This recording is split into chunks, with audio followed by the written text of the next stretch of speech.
del crucificado. Pero para eso vamos a leer Gálatas y vamos a prestar atención, no te pierdas nada. Dice, estoy horrorizado, el apóstol Pablo, de que estén apartándose tan pronto de Dios. Están siguiendo un evangelio diferente, no es el evangelio de Jesús, es otro, que aparenta ser la buena noticia, pero no lo es en absoluto, una imitación, una truchada. Y si es evangelio de imitación, viene del infierno.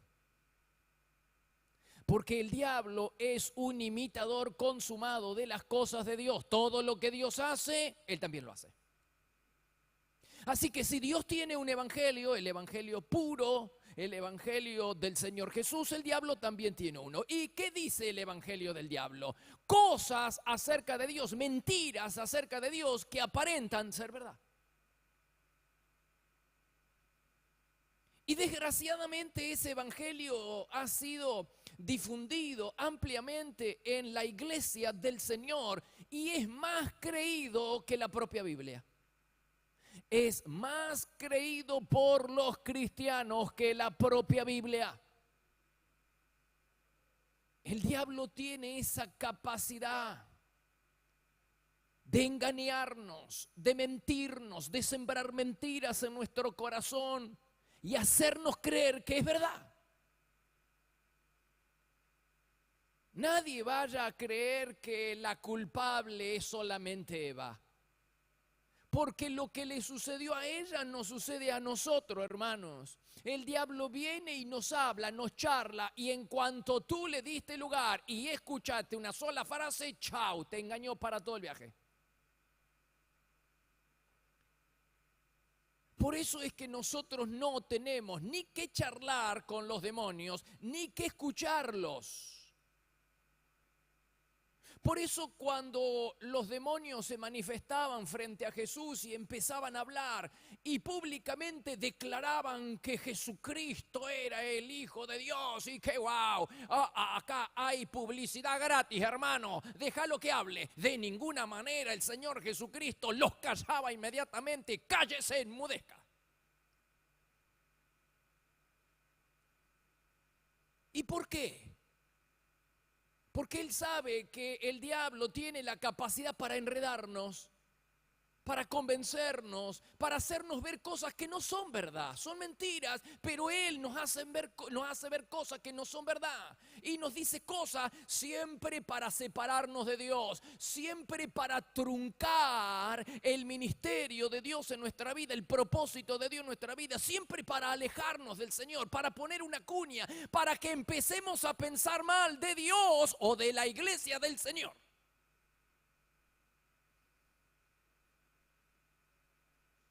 Entonces cuando la mujer con espíritu de pitonisa, de espíritu de adivinación, seguía al apóstol Pablo y a quienes lo seguían, al equipo ministerial, y empezó a decir, estos son siervos del Dios Altísimo que predican la palabra. Oh, se dio vuelta el apóstol Pablo con el discernimiento que tenía y la mandó a callar y sacó el demonio. Dice, no queremos publicidad gratis, aunque todo lo que está diciendo es verdad, porque esta mujer nos va a enredar.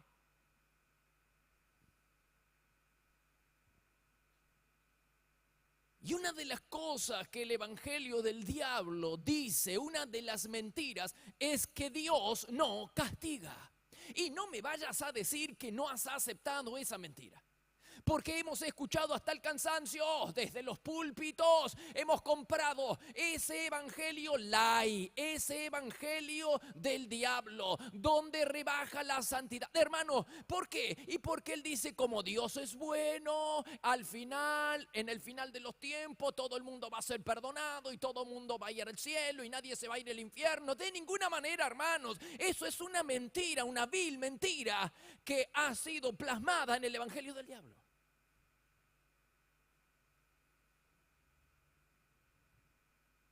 Claro que Dios es bueno, pero decir que Él no castiga disminuye su santidad. le resta importancia a la gravedad del pecado y le quita poder a esa cruz.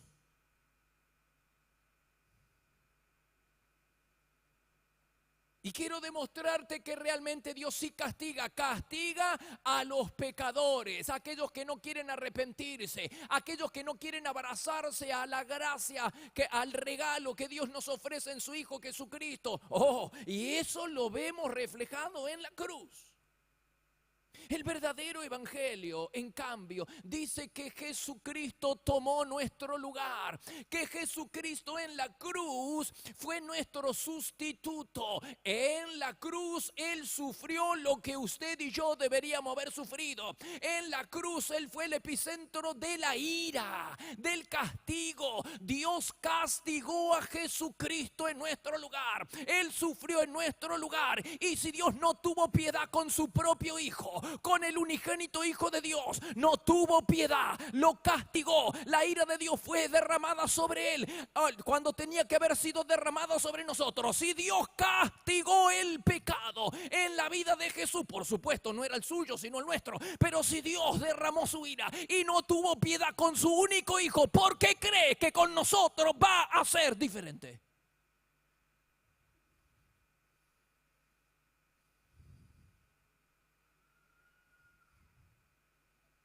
Así que cuando alguien te diga de que Dios es bueno y que por eso no castiga y entonces te da permiso para seguir con el jolgorio, te están vendiendo un evangelio falso. No compres. Pero está en oferta, pastor, no compre.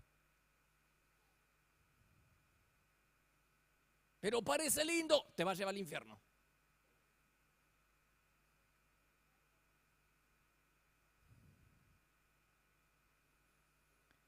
Entonces ahí tenemos a Jesús en la cruz tomando nuestro lugar, sufriendo lo que nosotros deberíamos haber sufrido. Y cuidado con malinterpretar las escrituras, hermano. Porque Jesús se ofreció voluntariamente, no lo engañaron, no lo empujaron. Si bien es cierto que era la voluntad del Señor, Él fue voluntariamente a la cruz. Y no tenemos que malinterpretar las escrituras. No tenemos a un Dios enojado, airado, tratando de desquitarse con su Hijo para resolver el asunto del pecado. De ninguna manera. La Biblia dice que Jesucristo fue voluntariamente. Juan capítulo 10, verso 18 dice: nadie puede quitarme la vida, sino que yo la entrego voluntariamente en sacrificio. Que Jesús tomó nuestro lugar porque quiso. Jesús tomó nuestro lugar, sufrió el castigo de Dios porque nos ama. La cruz de Jesucristo, la cruz del Calvario, muestra el gran amor de Dios. Oh, Dios tomando nuestro lugar. Oh, Dios nuestro sustituto. Dale gloria al Señor, dale gloria.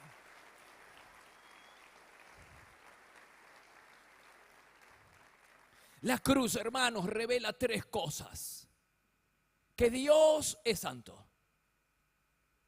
En segundo lugar, que el pecado es muy grave. Y en tercer lugar, que Jesús es muy bueno. Que el pecado es grave, sí, porque la Biblia dice que Dios lo castiga con la muerte. La paga que deja el pecado es muerte. Por eso Pablo dijo: qué terrible cosa que es el pecado. Tan terrible, hermano, que por el pecado de una sola persona, la muerte entró a toda la humanidad y todos pecamos por el pecado de un solo hombre. Todos morimos por el pecado de un solo hombre. Te vas a morir y me voy a morir porque alguien pecó, porque Adán pecó. Qué cosa terrible que es el pecado, qué grave que es. Entonces, pecado es sinónimo de muerte. Y si no, miran la cruz. Alguien tuvo que morir en nuestro lugar.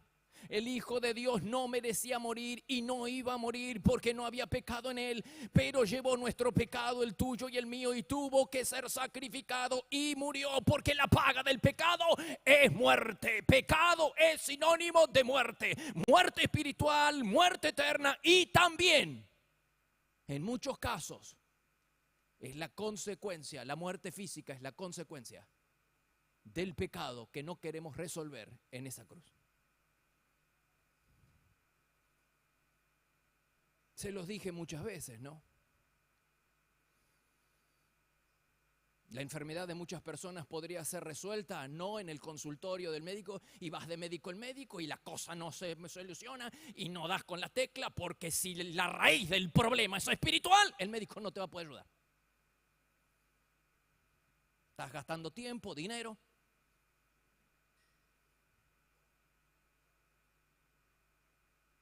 Porque hay creyentes que están enfermándose, debilitándose, dijo el apóstol Pablo, otros ya duermen, ya murieron, por no querer tratar, resolver el asunto del pecado. Se abrazaron al pecado, hermano, y lo defendieron ¿cómo se dice? Con a capa y espada. Y los llevó a la muerte, les acortó la vida. ¿Ah, no? ¿No estás de acuerdo en que el pecado puede acortarte la vida?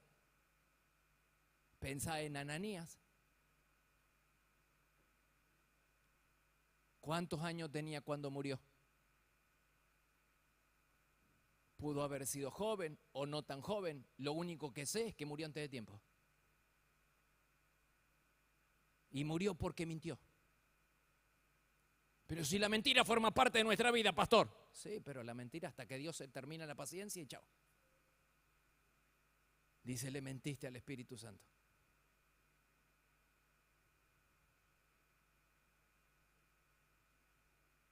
Y al rato viene su esposa, Zafira. Se habían complotado para el mal. Se habían puesto de acuerdo para pecar. Y Pedro le da la oportunidad, le dice, ¿vendieron en tanto la propiedad? Ella podría haberse rectificado porque habían congeniado con su esposo de mentirle. Y ella tuvo la oportunidad, pero como defendió, como ya le dije, no somos como David, varón conforme al corazón de Dios, que despachaba el pecado inmediatamente. Tenía remordimiento de conciencia, rápidamente se despachaba del pecado y se alineaba con el Señor y seguía adelante. No, esta mujer se abrazó al pecado y lo defendió y pagó con la vida. El que tiene oídos para oír, que empiece a oír. Así que tenemos un matrimonio que murió antes de tiempo y la raíz fue una enfermedad. De ninguna manera, fue el pecado. O sea, si hubieran ido al doctor, no le hubieran hecho, no hubieran podido ayudar. ¿No estás convencido? Entonces, ¿por qué no recuerdas la historia de Coré, Datán y Abirán en el Antiguo Testamento? Líderes de la iglesia, podríamos decirlo. Líderes en el campamento, en el pueblo. Un día dieron lugar a la rebeldía en el corazón y empezaron a murmurar contra la autoridad de Dios. Y dice que la tierra se abrió. Y estos que estaban en el ministerio murieron, se les acortó la vida y se les acortó el ministerio. Se abrió la tierra y se los tragó el infierno. Lo dice la Biblia en Números, capítulo 16. No te convenzo.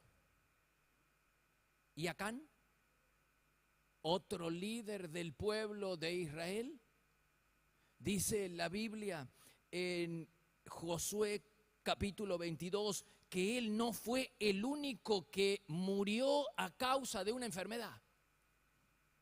¿A causa de qué? De su pecado. Y no fue el único. ¿Y quiénes más murieron? Sus hijos y sus hijas, porque el pecado salpica a las personas que más queremos. Los padres que nos llenamos la boca y decimos que todo lo hacemos por nuestros hijos. Si supieran que lo mejor que pueden hacer por sus hijos es no pecar, es obedecer, es vivir en santidad. Eso es lo mejor que pueden hacer. Pero vivimos por izquierda maldiciendo a nuestros hijos y nos llenamos la boca que todo lo hacemos por nuestra familia.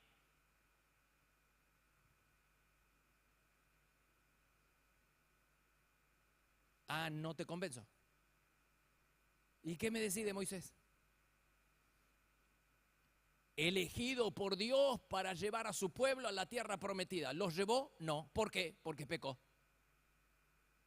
Murió antes de entrar a la tierra prometida. Quiere decir que su ministerio se acortó y su vida se acortó porque pecó.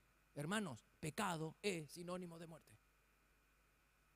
Así que yo quiero que entiendas, quiero que entendamos que el evangelio que rebaja la gravedad del pecado es del diablo, porque el verdadero evangelio del Señor Jesucristo resalta la santidad de Dios y la gravedad del pecado. Es tan malo que mató, clavó a Jesús en la cruz y lo dejó muerto.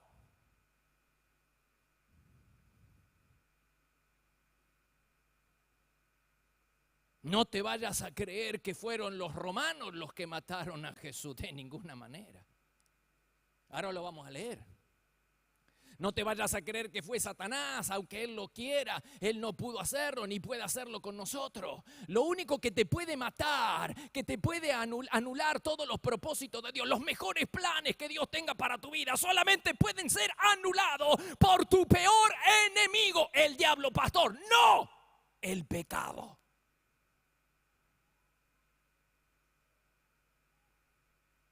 Por eso Dios le dijo a Adán y Eva, el pecado los va a arruinar. Les advierto, no coman de ahí. Porque el día que coman van a morir. Los va a arruinar. Va a matar el matrimonio, los hijos, el ministerio. Van a arruinar todo. Pero como ya les dije que el evangelio del diablo ya viene del de imitación, la truchada ya viene de allá, del Edén. Apareció el evangelio del diablo y salió de la boca misma de Satanás, de la serpiente, y le dijo, no, ¿cómo van a morir? Ustedes van a ser bendecidos, si comen del fruto prohibido van a ser bendecidos, y se le van a abrir los ojos y van a ser como Dios, van a ser bendecidos. Y el Señor le dijo, le va a arruinar. Y te va a bendecir. Y te va a arruinar. Y te va a bendecir. ¿Y quién tuvo la razón? ¿El que decía que te iba a arruinar o el que decía que te iba a bendecir? No compres el evangelio rebajado, aguachado, light del diablo. No compres, está de oferta, pastor, no compre. El verdadero evangelio muestra a un Dios santo y muestra lo grave que es el pecado justamente en Pascua. Tan grave es, qué terrible, dijo Pablo, que es el pecado. Se paga con la muerte. Dios paga al pecado con la muerte y lo vemos en la cruz. Fue el pecado que clavó a Jesucristo en la cruz. Romanos capítulo 1, verso 18 dice, Dios muestra su ira castigando a toda la gente mala. Bueno, pero Dios fue tan bueno que hizo provisión para nosotros, hermanos, para que alguien sufriera en nuestro lugar y para que alguien fuera castigado en nuestro lugar. No había necesidad, mírame a los ojos, no había necesidad de que Dios enviara a su Hijo. No había necesidad de que su Hijo sufriera en nuestro lugar. No había necesidad de que Él fuera castigado en su lugar. No, de ninguna manera. Él lo hizo y lo hizo por amor. Por eso dice Romanos 3:25. Empezamos ahí, empezamos fuerte. Dios envió a Jesucristo para que sufriera el castigo. ¿A dónde están aquellos que han creído la mentira del diablo de que Dios no castiga? Dios castigó a su Hijo Jesucristo por haber llevado nuestro pecado. Entonces no compre ese evangelio rebajado que dice que Dios no castiga. Dios castiga al pecador que no quiere arrepentirse. Dios envió a Jesucristo para que sufriera el castigo de nuestros pecados y extinguiera el enojo que estaba destinado a nosotros. Se lo llevó Jesús, el enojo de Dios contra nosotros. Él usó la sangre de Cristo y nuestra fe para salvarnos de la ira divina. Dios no tenía necesidad, pero lo hizo. Jesucristo no tenía necesidad, pero lo hizo. Dios nos ofreció un sustituto. ¿Y por qué Dios nos ofreció un sustituto? Porque nos ama, hermano. Ahí está el gran amor de Dios. Dice primera de Juan capítulo 4 verso 10, en esto consiste el amor. ¿En qué? en que Dios envió a su Hijo para que fuera ofrecido como sacrificio por el perdón de nuestros pecados. Es decir, Dios no quería solamente tratar con el asunto del pecado, Él quería salvar al pecador. Esto significa que a Dios tu vida le interesa. Lo que a ti, Dios le interesa tu vida y le interesa a tus hijos y le interesa tu economía y todo lo que te sucede. A Dios, por eso somos hijos, somos amados y somos bendecidos. Basta con esa mentira de que Dios no nos ama. Sí que nos ama. Mira la cruz de Jesucristo y vas a ver cuánto te ama Dios. Dale gloria al Señor, dale gloria y empieza a creer que Dios te ama.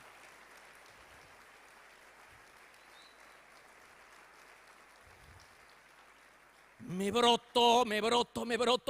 Oh, cómo aceptamos esa mentira satánica de que Dios me tiene olvidado y de que Dios ya no le importo y es que Dios que no le va a importar. Mira la cruz y va a ver que sí que te importa, que sí le importa tu vida. Porque no tenía ninguna necesidad. Así que la idea de un Dios airado castigando a los pecadores no entra en la mente de muchos creyentes. Claro, ¿cómo va a entrar? Si nos han predicado 1000 veces y hemos comprado el evangelio y estamos leyendo el evangelio rebajado, el evangelio aguachado, el de la gracia gracienta, ese evangelio que es el evangelio que aparenta ser la buena noticia, pero no lo es en absoluto. Es el evangelio del diablo que dice que Dios no castiga, que Dios es bueno y que todo el mundo se va a ir al cielo. De ninguna manera, hermano. Si no arreglamos el asunto del pecado antes de morir, nos vamos al infierno. Me falta mucho. ¿Cómo lo sabes?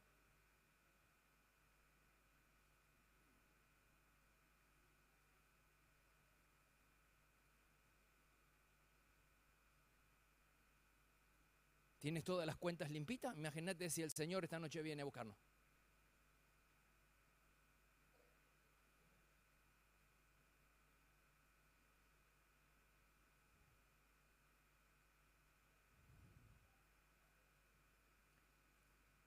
La ira de Dios está dirigida a las personas que no quieren arrepentirse, hermano. Dios es amor, sí, pero no es blando. Él es cariñoso, pero no es blando. Dios es amor, sí, pero se indigna con la injusticia y castiga al que no quiere arrepentirse. Por eso en el Antiguo Testamento, estos que eran cabezaduras, vivían rebeldes, el Señor les advirtió: muchachos, dejen el jolgorio, dejen la vida fácil. Me voy, Una y otra vez mandaba siervos y profetas y estos seguían en la noche, en la oscuridad. Entonces el Señor dijo: se terminó lo que se daba. Hasta acá llega la paciencia. Y dice la Biblia en 2 Crónicas 36: pero ellos se burlaban de los mensajeros de Dios. Cualquier parecido con la realidad, pura coincidencia, ¿no? Y se burlaban de sus mensajes, despreciaban los mensajes del Señor. ¿Hasta qué? Chao. Nadie puede burlarse de Dios indefinidamente. Porque dice Gálatas que todo lo que sembramos vamos a cosechar. Hasta que finalmente el Señor descargó su amor. ¿Qué descargó? Su ira contra los perversos de allá afuera, contra su pueblo, sus hijos, que no querían arrepentirse, que vivían en la fiesta espiritual, en el jolgorio, en el pecado. Y ya no hubo más remedio, hermano.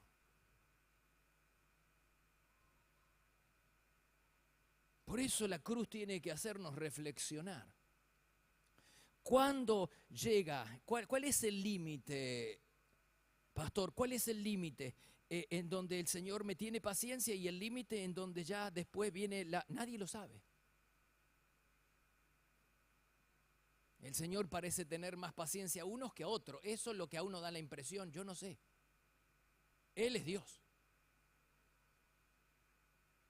Y hay gente que insiste en pecar, insiste, y hay evidencia. Y el colectivo que le pasó cerca y se cayó de la moto y fue allá, pero revivió y no se dan cuenta que son advertencias. Y ellos siguen con la fiesta.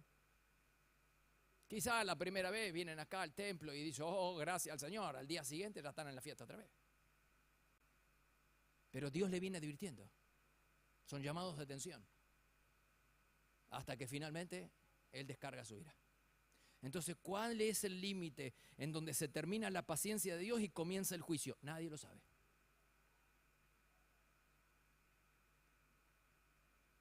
Dice el Salmo 90, verso 11. Dice, ¿quién puede comprender el poder de tu enojo? Tu ira es tan imponente como el temor que mereces. Mira lo que dice Nahum. Cuando nuestro Dios se enoja, las piedras se hacen polvo. Cuando nuestro Dios se enoja, nadie puede mantenerse firme.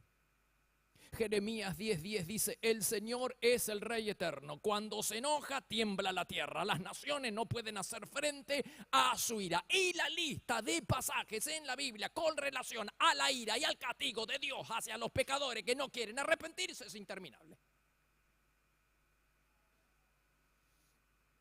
Sí, pero a mí yo escuché toda la vida de que Dios es bueno y entonces que Dios no castiga a sus hijos. ¿Cómo que no castiga a sus hijos? Si castigó a su único hijo en la cruz. ¿No hemos leído la palabra? Que Él sufrió el castigo y la ira de Dios fue derramada sobre Él. ¿Cómo me venía a decir entonces de que Dios no castiga a sus hijos? Dios no castiga a sus hijos obedientes, pero a los hijos rebeldes.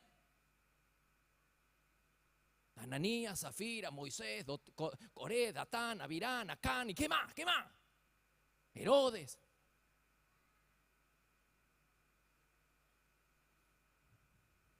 Dice Romanos capítulo 1, verso 18, Dios muestra su ira contra todos los que son pecadores y perversos. Jeremías 30, 23, el enojo del Señor estalla sobre la cabeza de los perversos.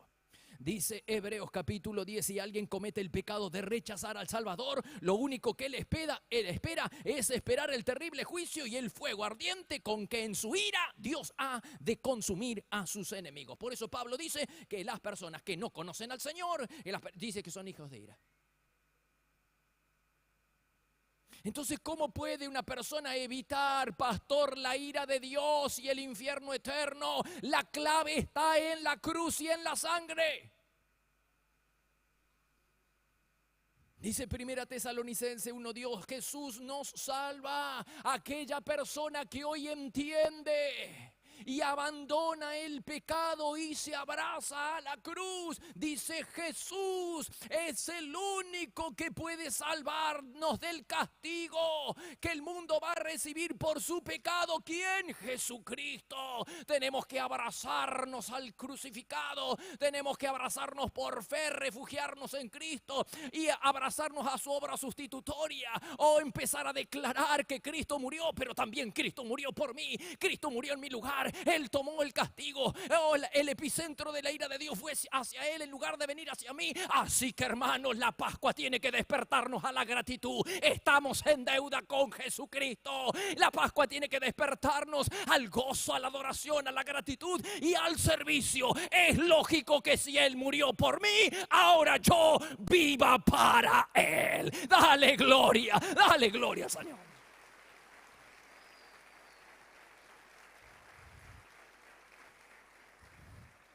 Pero nosotros, ¿cómo le pagamos todo lo que Él hizo? Jugando a las escondidas. Y a veces Dios quiere usarnos, pero no pueden encontrarnos. No, pues ni Dios no puede encontrar. Porque en lugar de vivir para Él, vivimos para nosotros. Romanos capítulo 5, verso 9 dice, seremos salvos de la ira de Dios si nos abrazamos al crucificado.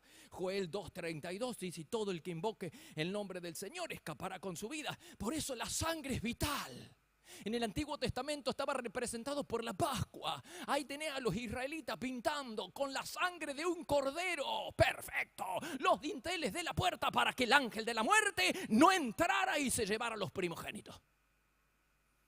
Y todo eso es prefigura del cordero inmolado, aquel que fue sacrificado en la cruz. Mirá lo que dice Isaías, capítulo 53.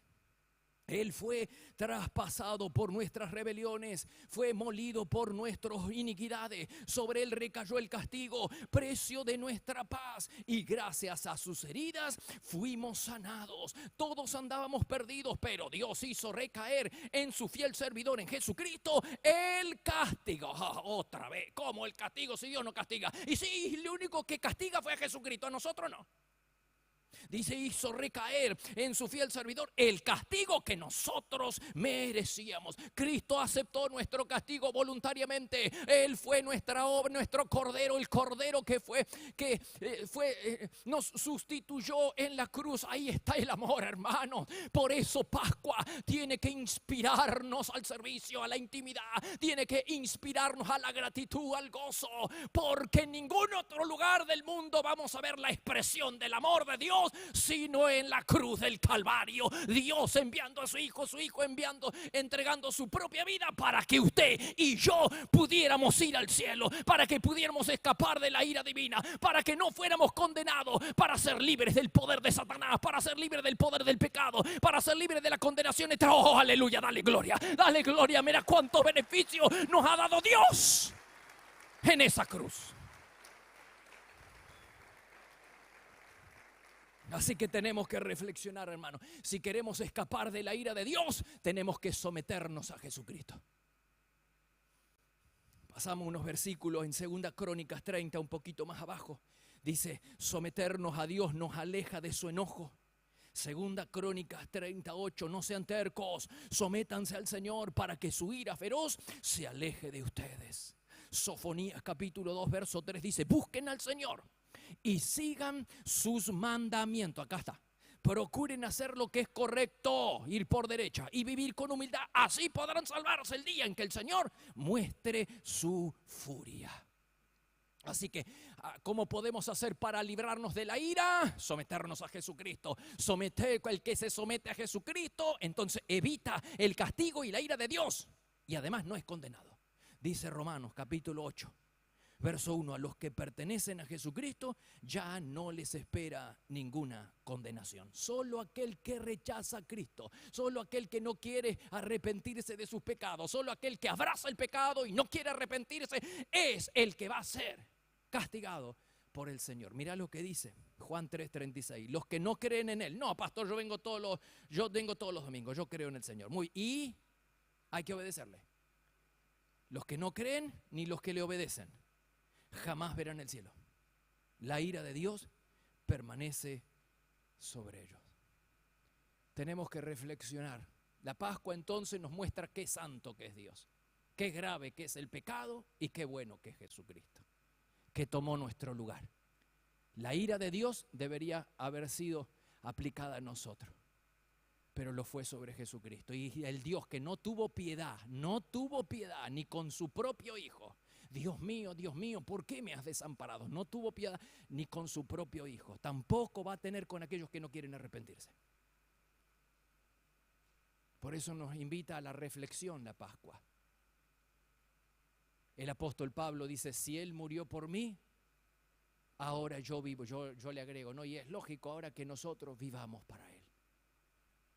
Pero cuánto nos cuesta ser agradecidos al Señor y reconocer todo lo que Él hizo para vivir una vida entregada en santidad, una vida de obediencia, una vida de servicio. Nos da lo mismo, hermano. Así le pagamos al Señor. Haciendo desdichada su vida todos los días. En lugar de darle alegría, le damos tristeza al Padre. Viviendo lejos, viviendo nuestra propia vida. Hoy es el día, esta Pascua es el día, es el comienzo, donde realmente reflexionamos y pensamos en la santidad de Dios, en la gravedad del pecado y en lo bueno que es Jesús. En ningún otro lugar en el mundo, porque si pudiéramos escuchar y leer las estrellas, estas dirían amor. Si pudiéramos escuchar el lenguaje de la lluvia al caer, estas dirían amor. Pero si alguien quiere conocer la profundidad, la anchura, la altura, la longitud del amor de Dios, tiene que ir a la cruz del Calvario. En ningún otro lugar vamos a ver cuán grande, cuán bueno es Dios, sino en esa cruz. Alguien que fue nuestro sustituto, alguien que tomó nuestro lugar y que asumió nuestro castigo y nuestra pena. Qué bueno que es Dios. ¿Cómo le vamos a pagar? ¿De qué manera le vamos a demostrar nuestra gratitud al Señor? ¿Viviendo vidas desordenadas? ¿O comenzando a vivir para Él? Si al fin y al cabo nuestra vida estaba en el infierno y si ahora fuimos rescatados, Es lógico que vivamos para Él, para aquel que nos rescató, para el Señor que nos llevó, que nos invitó a su casa, a su palacio, nos sienta con Él. Ahora somos hijos, somos amados y somos bendecidos. ¿Para qué seguir sirviendo a nuestro antiguo amo, que no nos da nada ni nos dio nada, que solamente nos llevaba al infierno? ¿Para qué seguir al servicio de ese amo? Si el nuevo amo es tan bueno que nos rescató, fue nuestro buen samaritano, nos rescató de la vera del camino, nos llevó a su palacio, vendó nuestras heridas, nos adoptó como sus hijos, nos da su herencia, comparte su herencia. Hermano, hay que tener un dedo de frente. ¿Cómo es que la gente sigue viviendo para su antiguo dueño? Y quiere volver allá, como los israelitas, queremos volver a Egipto, al servicio de nuestro antiguo dueño, que solamente te daba látigo. Pero aquel creyente que tiene un dedo de frente, dice, no, ¿cómo voy a servir a aquel viejo amo si este me dio todo? Y en Pascua se rinde a Él. Póngase de pie. Cerra tus ojos.